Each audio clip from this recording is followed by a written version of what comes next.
بسم اللہ الرحمن الرحیم۔ السلام علیکم فرینڈز، آج کا ہمارا ٹاپک نہایت ہی اہم اور سننے کے قابل ہے کہ ایسے عظیم حکمران ہماری تاریخ میں موجود ہیں جنہوں نے ہم پر حکمرانی کی اور دنیا کو بتایا حکمرانی کیسے کی جاتی ہے۔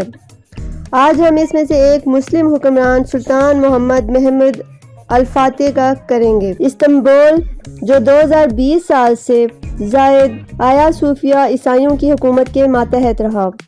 اس کا پورا نام قسطنطنیہ تھا، جس کو سن 600 میں سلطان عثمان کے سلطان محمد محمود الفاتح نے ایک طویل جنگ اور مضبوط حکمت عملی کے تحت فتح کیا۔ اس وقت قسطنطنیہ جو عیسائیت کا اور عیسائی دنیا کا ایک مضبوط قلعہ تھا اور عیسائی حکومت کا دارالحکومت تھا، جس کو محمد فاتح نے فتح کر لیا اور عیسائی دنیا کی ٹانگیں توڑ کر معذور کر دیا۔ اس دوران قسطنطنیہ کا امیر کانسٹنٹین فرار ہو گیا۔ سلطان محمد فاتح نے قسطنطنیہ فتح کرنے کے بعد وہاں موجود عیسائیوں کو امان دی اور ان کی عبادت گاہوں کو ان کے لیے کھولے رکھا، مگر عیسائی دنیا کی باقی ریاستوں میں مسلمانوں اور عثمانی خلافت کے خلاف نفرت اور بدلے کی آگ جل رہی تھی۔ باقی عیسائی حکمرانوں نے یہ باور کروانا شروع کر دیا کہ قسطنطین کو فرشتے لے گئے ہیں اور واپس آ کر قسطنطنیہ کو فتح کر لے گا۔ قسطنطنیہ میں ایک عیسائیوں کا سب سے بڑا چرچ تھا جس کا نام آیا صوفیہ تھا، جو عیسائیوں کی مضبوطی اور غرور کی نشانی تھا۔ عیسائی حکمرانوں نے جو نظریہ باور کروایا تھا کہ قسطنطین اس چرچ میں واپس آئے گا اور قسطنطنیہ کو واپس لیں گے، یہ بازگشت سلطان محمد فاتح تک جا پہنچی تو سلطان محمد الفاتح نے نظر انداز کر دیا۔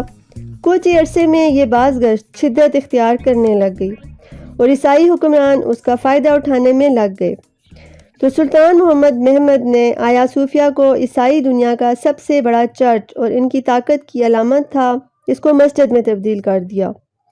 سلطان نے اس طرح عیسائیوں کے اس نظریے اور سازش کو زمین بوس کر کے عیسائی دنیا کی جو ٹانگیں توڑ دی تھیں وہ ٹانگیں ہی کاٹ دیں۔ جب تک عثمانی خلافت قائم رہی، آیا صوفیہ مسجد ہی بنی رہی، مگر سن 1923 میں جب سلطنت عثمانیہ ٹوٹی تو وہاں کا موجود وزیر اعظم اتا ترک جو ایک فری بیس تھا، اس نے آتے ہی ترکی میں اسلام پر پابندی لگا دی، مسجدوں کو تالے لگا دیے، علماء کو شہید کر دیا، عورتوں کے پردے پر پابندی لگا دی اور آیا صوفیہ کو عجائب گھر بنا دیا۔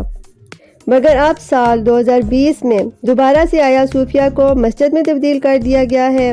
ترک صدر طبیب نے غیرت اور دلیری کا مظاہرہ کر کے اسلام کا پرچم بلند کرتے ہوئے ایک عظیم فیصلہ کر کے سلطان محمد محمود الفاتح کی یاد تازہ کر دی۔ ایک وقت تھا جب ہمارے حکمران ایسے تھے جو دنیا پر حکمرانی کرتے تھے اور اپنی عوام کو بھی ایسا بنایا کہ دنیا کا رخ موڑ سکے۔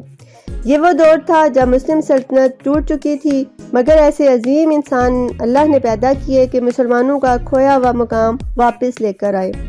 اللہ سے دعا ہے کہ ہمیں بھی ان کی راہ پر چلنے اور ایسے حکمران عطا فرمائے، آمین ثم آمین۔ دوستو، یہ تھی میری آج کی انفارمیشن۔ اس طرح کی اور مفید اور دلچسپ معلومات حاصل کرنے کے لیے میرے چینل کو سبسکرائب کر لیں اور بیل آئیکن بھی پریس کر دیں تاکہ میری ویڈیو کا نوٹیفیکیشن آپ کو سب سے پہلے مل سکے۔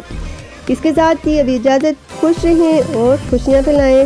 اللہ حافظ۔